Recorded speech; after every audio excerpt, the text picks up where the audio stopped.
नमस्कार, मैं doctor Suresh, assistant professor ABST। आज हम जो वीडियो पढ़ेंगे, वीडियो में देखेंगे वो स्टैटिकल एवरेज के बारे में है। स्टैटिकल एवरेज में हम मीन कैलकुलेट करेंगे। मीन के बारे में कुछ जो बेसिक क्वेश्चन हैं वो मैं पहले वीडियो में करवा चुका हूँ। यहाँ पर अभी जो क्वेश्चन करेंगे, जब मीन में हमारे पास फ्रीक्वेंसी दे रखी हो तो किस प्रकार क्वेश्चन सोल्व करेंगे। ये हमें डायरेक्ट मेथड और शॉर्टकट मेथड से क्वेश्चन सोल्व किए जा सकते हैं। डायरेक्ट मेथड में आप लोग स्क्रीन पर देख रहे होंगे, हमारे पास में x दिया हुआ है। x इस प्रकार है 10, 11, 12, 13, 14, 15, 16। x के अकॉर्डिंग हमारे पास फ्रीक्वेंसी दे रखी है 36, 40, 90, 138, 80, 61 और 25। अब हमारे पास हमें x दिया हुआ है, f दिया हुआ है। अब हमें डायरेक्ट मेथड में fx कैलकुलेट करेंगे। तो fx कैलकुलेट करने के लिए 10 × 36, 11 × 40, 12 × 90, 13 × 138, 14 × 80, 15 × 61, 16 × 25 इनको मल्टीप्लाई करेंगे। मल्टीप्लाई करने के बाद जो हमारे पास आंसर आएगा वो इस प्रकार है 360, 440, 1080, 1794, 1120, 915 और 400। अब हमें जो फ्रीक्वेंसी दे रखी है, फ्रीक्वेंसी का जो टोटल है वो हमारे पास n होता है। तो n 470। सिग्मा fx हमारे पास 6109 रुपये। अब हमारे पास जो मेथड है वो x bar sigma fx upon n। Sigma fx हमारे पास 6109 अपॉन 470 12.998 हमारे पास आंसर आ गया। अर्थात मीन हमारे पास 13 अप्रोक्सीमेटली। ये हमारे पास डायरेक्ट मेथड से था। अब हम शॉर्टकट मेथड से इसको करेंगे। शॉर्टकट मेथड स्क्रीन पर आपको दिखाई दे रहा होगा। क्वेश्चन हमारे पास वही है, वही क्वेश्चन है जिससे हमने डायरेक्ट मेथड से किया, उसी क्वेश्चन को हम शॉर्टकट मेथड से करेंगे। x आपके पास गिवन है, f हमारे पास दिया हुआ है। अब हमें सबसे पहले a मानेंगे, यानी अजूम मीन। अजूम मीन हमने x में से कोई भी हम एक डेटा को अजूम मीन मान सकते हैं। इस x में से मान सकते हैं या x से बाहर भी कोई हम डेटा अजूम मीन मान सकते हैं। लेकिन छात्र ध्यान दें, x में से ही माने और एवरेज अंक माने, ताकि हमारे क्वेश्चन में कैलकुलेशन छोटी आए। a हमारे पास 13।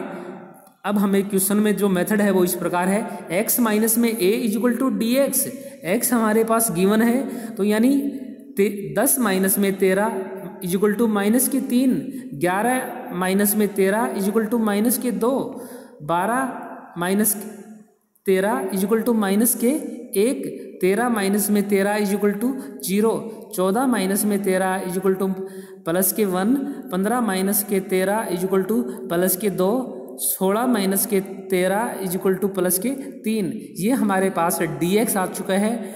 dx आने के बाद में f हमारे पास गिवन है, तो हमें f dx कैलकुलेट करना होगा। अर्थात f और dx को मल्टीप्लाई करना है।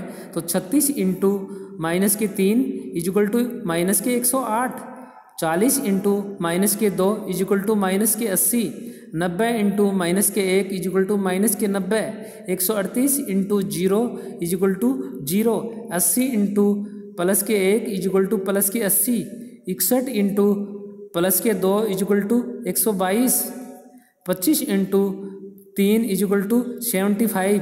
अब हमें एफ डी एक्स देखना है, सिग्मा एफ डी एक्स देखना है। तो सिग्मा एफ डी एक्स के लिए प्लस प्लस को ऐड कर दीजिए, माइनस माइनस को ऐड कर दीजिए। जो डिफरेंस है वो हमारे पास आएगा। डिफरेंस हमारे पास आया है माइनस के 1, अर्थात सिग्मा एफ डी एक्स हमारे पास है माइनस के 1। n हमारे पास f का जो टोटल होता है वो हमारे लिए n होता है। तो n 470।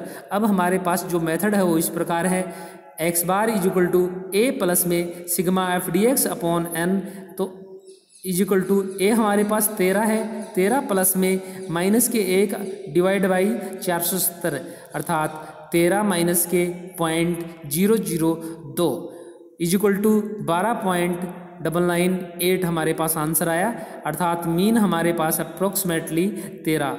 तो हमने डायरेक्ट मेथड से जो क्वेश्चन किया उसका भी हमारे पास मीन अप्रोक्सीमेटली 13 हुआ, और शॉर्टकट मेथड से भी क्वेश्चन किया तो भी हमारे पास मीन हमारा 13 हुआ। तो छात्र ध्यान दें, हमारे पास मीन में कोई डिफरेंस नहीं आया डायरेक्ट मेथड से और शॉर्टकट मेथड से। यहाँ पर अगर क्वेश्चन में कुछ भी नहीं बताया हुआ हो तो स्टूडेंट जो भी मेथड उनको अच्छी तरीके से आता है उसी से क्वेश्चन सोल्व करें। अगर क्वेश्चन में एग्जामिनर ने हमें बोला है डायरेक्ट मेथड या शॉर्टकट मेथड, जिस मेथड के बारे में बताया गया है उसी मेथड से क्वेश्चन सोल्व करें। अब हम नेक्स्ट क्वेश्चन जो करेंगे वो उस प्रकार करेंगे, अगर हमें क्वेश्चन में ग्रुप दिया हुआ हो, ग्रुप के अकॉर्डिंग जब क्वेश्चन दिया हुआ है तो हम क्वेश्चन को किस प्रकार सोल्व करेंगे ये आप लोग देखिए। अभी स्क्रीन पर आपको दिखाई दे रहा होगा, calculate the arithmetic mean by direct method and shortcut method. Direct method आपके सामने है और शॉर्टकट मेथड भी स्क्रीन पर शो किया गया है। तो डायरेक्ट मेथड में देखिए क्वेश्चन हमारे पास क्या है, इनकम हमारे पास दे रखी है 100 से 110, 110 से 120, 120 से 130, 130 से 140, 140 से 150, 150 से 160, 160 से 170 और 170 से 180। अर्थात हमारे पास ये x दे रखा है। x कैलकुलेट करने के लिए हमारे पास जो इनकम दे रखी है उस इनकम का मिड वैल्यू कैलकुलेट करोगे। मिड वैल्यू स्क्रीन पर दिखाई गई है, मिड वैल्यू को हम x बोलेंगे, अर्थात 100 प्लस में 110 डिवाइड बाई 2। इसी अकॉर्डिंग हम क्वेश्चन को आगे सोल्व करते हुए जाएंगे। अर्थात ये हमारे पास x हमारे पास इस प्रकार आ गया 105, 115, 125, 135, 145, 155, 165 और 175। अब हमारे पास f दिया हुआ है, x हमने कैलकुलेट कर चुके हैं। अब देखिए क्वेश्चन उसी प्रकार होगा जो आपने थोड़ी देर पहले क्वेश्चन किया है डायरेक्ट मेथड से।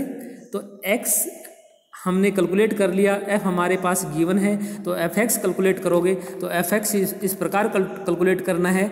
हमारे पास f और x का मल्टीप्लाई कर दीजिए, अर्थात 4 into 105 is equal to 420, 16 into 115 is equal to 1840, 36 into 125 is equal to 4500, 52 into 135 is equal to 7020, 64 into 145 is equal to 9280, 40 into 155 is equal to 6200, 32 into 165 is equal to 5280, 11 into 175 is equal to 1925। ये हमारे पास sigma f x हम calculate कर चुके हैं। Sigma f x हमारे पास जो total होगा वो इस प्रकार है 36,465। एन हमारे पास यहाँ पर एफ का जो टोटल है वो हमारे लिए एन होगा, तो एन इज इक्वल टू 225। अब हमारे पास जो शॉर्ट डायरेक्ट मेथड है वो इस प्रकार है। डायरेक्ट मेथड का फॉर्मूला है x bar is equal to sigma f x upon n.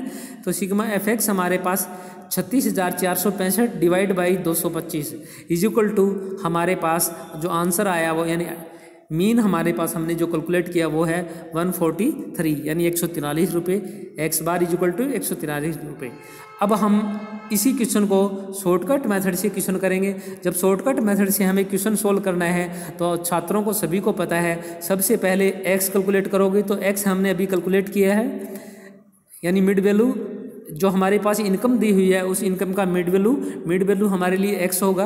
तो एक्स से हमने कैलकुलेट कर चुके हैं। तो एक्स में से सबसे पहले हम अज्यूम मीन मानेंगे, यानी assume mean A is equal to हमने माना 135। अब हमारे पास जो मेथड है वो x माइनस में a is equal to d x.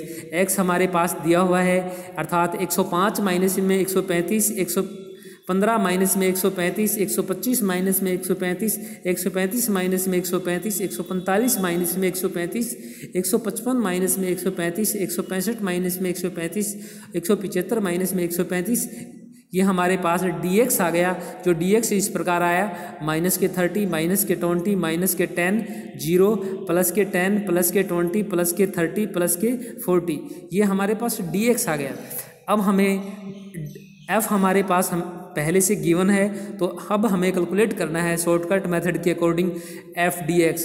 तो f हमारे पास दिया हुआ है, f dx हमने कैलकुलेट किया, अर्थात f इस प्रकार है 4 इंटू एक्स माइनस के 30 इज इक्वल टू माइनस के 120, 16 इंटू माइनस के 20 इज इक्वल टू माइनस के 320, 36 इंटू माइनस के 10 इज इक्वल टू माइनस के 360,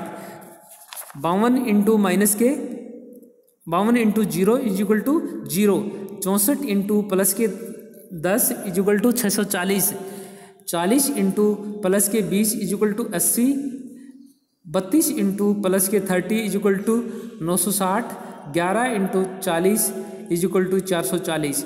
अब हमारे पास जो टोटल होगा सिग्मा एफ डी एक्स हमने कैलकुलेट किया, इसका टोटल कीजिए, प्लस प्लस के ऐड कर दीजिए, माइनस माइनस के ऐड कर दीजिए, जो डिफरेंस आया वो इस प्रकार है, अर्थात 2040 सिग्मा एफ डी एक्स हमारे पास 2040। शॉर्टकट मेथड में जो फॉर्मूला है वो इस प्रकार है, ए प्लस में sigma f d x upon n. तो ए हमने माना था यानी अज्यूम मीन हमारे पास कितना माना था हमने 135, तो 135 प्लस में sigma f d x 2040 upon n हमने कैलकुलेट किया था, टोटल हमारा एफ का ये हमारे पास 225 इजुकल टू हमारे पास जो आंसर आया वो इस प्रकार है 135 प्लस में 8 इजुकल टू 143, अर्थात एक्स बार इजुकल टू हमारे पास 143। अब आप लोगों को समझ में आ गया होगा कि डायरेक्ट मेथड या शॉर्टकट मेथड में हमारे पास जो आंसर है वो सेम आएगा। हमें उसी मेथड के अकॉर्डिंग क्वेश्चन सोल्व करना है जिस मेथड के अकॉर्डिंग हमें क्वेश्चन में बताया गया है या क्वेश्चन में हमें बोला गया है। अगर क्वेश्चन में कुछ भी नहीं कहा जाता तो आप डायरेक्ट मेथड या शॉर्टकट मेथड किसी भी एक मेथड से क्वेश्चन सोल्व कर सकते हैं। हमारे पास में इस चैप्टर में हमने मीन का जो चैप्टर था वो कंप्लीट कर लिया है। मीन का पॉइंट यानी एक्स बार कैलकुलेट करने का हमारे पास जो भी मेथड है उसके अकॉर्डिंग हम क्वेश्चन सोल्व कर चुके हैं। आप लोग इसको ध्यान से पढ़ें, आपकी बुक्स में क्वेश्चन दे रखे हैं, एग्जाम्पल दे रखे हैं, उनको सोल्व कीजिए। फिर भी अगर आपको नहीं समझ में आए तो मेरे व्हाट्सएप नंबर पे आप मुझसे संपर्क कर सकते हैं, मैं आपकी प्रॉब्लम का सोल्व करूँगा। Thank you. मैं डॉक्टर सुरेश।